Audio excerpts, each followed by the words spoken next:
Krakatau atau yang secara internasional dikenal dengan nama Krakatoa bukan sekedar gunung berapi biasa.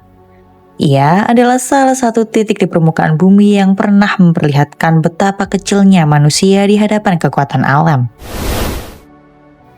Terletak di perairan Selat Sunda di antara Pulau Jawa dan Sumatera, kepulauan vulkanik ini secara administratif termasuk ke wilayah Kabupaten Lampung Selatan, Provinsi Lampung.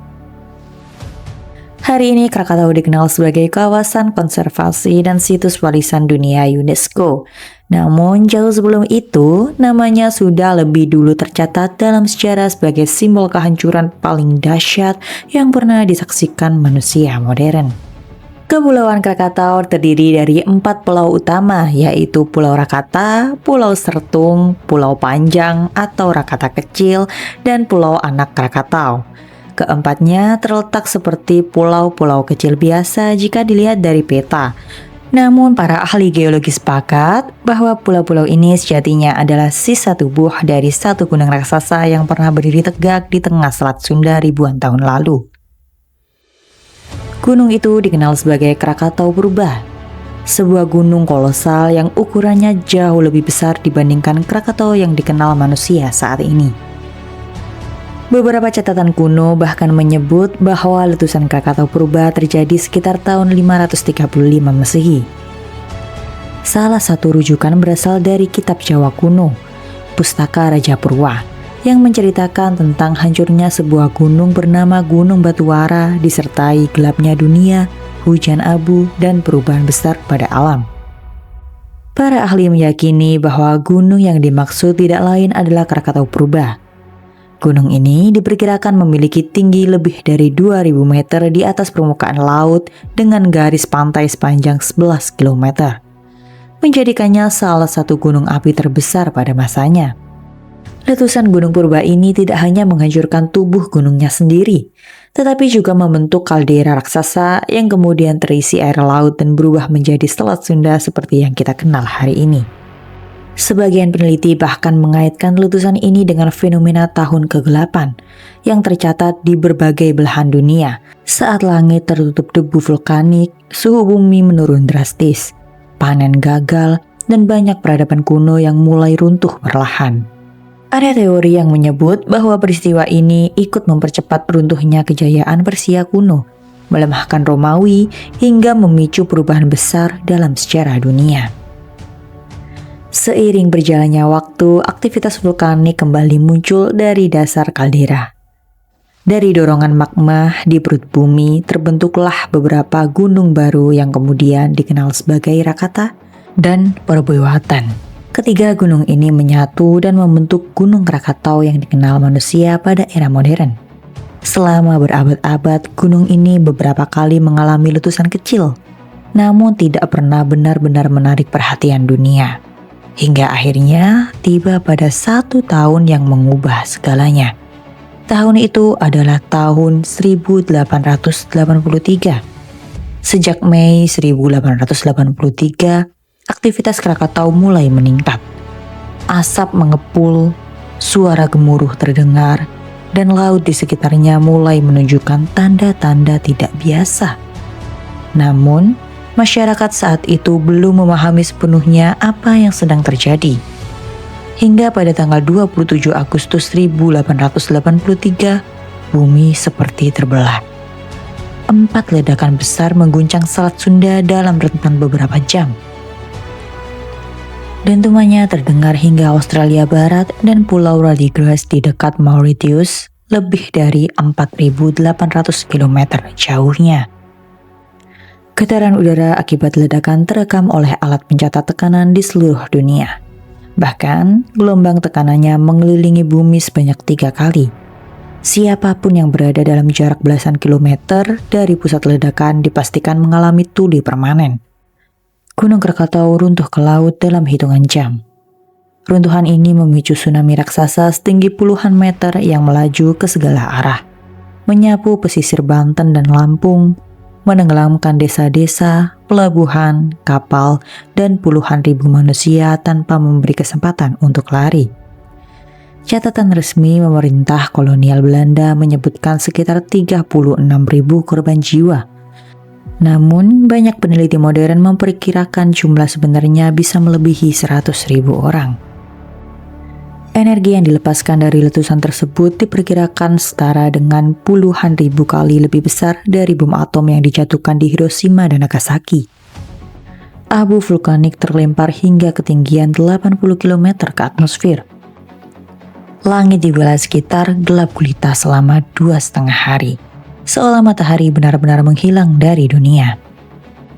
Namun dampaknya tidak berhenti di Indonesia. Debu halus menyebar ke seluruh lapisan atmosfer bumi, mengelilingi planet ini berkali-kali. Selama berbulan-bulan, matahari tampak redup di berbagai negara. Di Eropa dan Amerika, langit senja berubah menjadi merah darah yang aneh dan menakutkan. Seorang pelukis Inggris bernama William Ashcroft bahkan mengabadikan ribuan sketsa matahari terbenam berwarna merah sebagai bukti visual dampak Krakatau terhadap atmosfer bumi. Tahun berikutnya, suhu rata-rata di belahan bumi utara turun sekitar 0,4 derajat Celcius. Fenomena ini dikenal sebagai musim dingin vulkanik. Gagal panen terjadi di berbagai wilayah, langit malam memperlihatkan awan bercahaya dan sebelumnya belum pernah dicatat dalam sejarah. Dan kini dikenal sebagai awan Noctilucent. Bahkan bulan sempat dilaporkan tampak berwarna kebiruan dan kehijauan akibat partikel mikroskopis di udara. Wilayah pesisir Banten bagian selatan hancur total. Banyak daerah yang tidak pernah dihuni kembali hingga hari ini. Alam perlahan mengambil alih reruntuhan manusia, membentuk hutan lebat yang kemudian menjadi bagian dari Taman Nasional Ujung Kulon. Di tempat inilah kehidupan baru tumbuh dari tanah yang pernah dilanda kematian massal. Setelah letusan besar itu, Krakatau nyaris menghilang. Yang tersisa hanya sebagian kecil Pulau Rakata. Selama puluhan tahun, kaldera raksasa itu terlihat tenang, seolah monster yang tertidur di dasar laut. Hingga pada tahun 1927, laut di tengah kaldera mulai bergolak. Asap muncul, air mendidih, dan dari dasar laut lahirlah sebuah gunung baru. Gunung itu diberi nama Anak Krakatau. Sejak kelahirannya, anak Krakatau pasti tumbuh perlahan namun pasti. Letusan demi letusan menumpuk material vulkanik, membentuk kerucut yang semakin tinggi dari tahun ke tahun.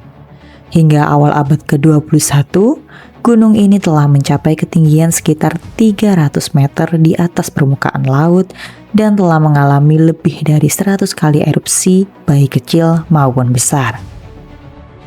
Anak Krakatau menjadi pengingat bahwa siklus kehancuran dan kelahiran kembali adalah bagian dari nafas bumi itu sendiri. Krakatau bukan gunung yang mati, ia hanya berganti wujud. Secara geologis, keberadaan Krakatau tidaklah kebetulan. Ia berdiri tepat di zona pertemuan dua lempeng raksasa, yaitu lempeng Indo-Australia dan lempeng Eurasia. Tabrakan kedua lempeng ini membentuk jalur panjang gunung berapi yang dikenal sebagai cincin api Pasifik. Indonesia berada tepat di jalur ini, menjadikannya rumah bagi lebih dari 130 gunung berapi aktif jumlahnya terbanyak di dunia. Letusan Krakatau memang sangat dahsyat, namun dalam catatan geologi Indonesia ia bukan yang terbesar. Letusan Gunung Tambora pada tahun 1815 dan Gunung Samalas pada tahun 1257 bahkan memiliki skala daya ledak lebih tinggi.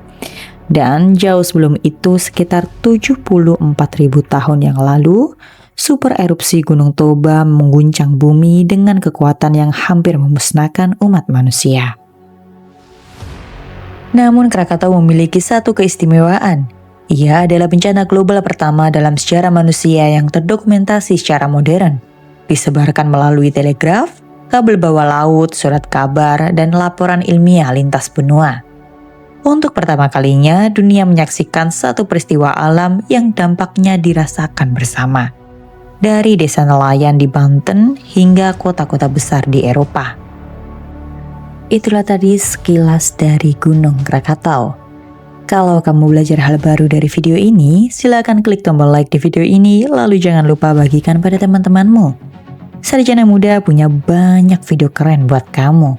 Cukup klik video di sebelah kiri atau kanan layar lalu tonton. Teruslah bertanya karena setiap pertanyaan adalah awal dari pengetahuan. Sampai jumpa di video berikutnya.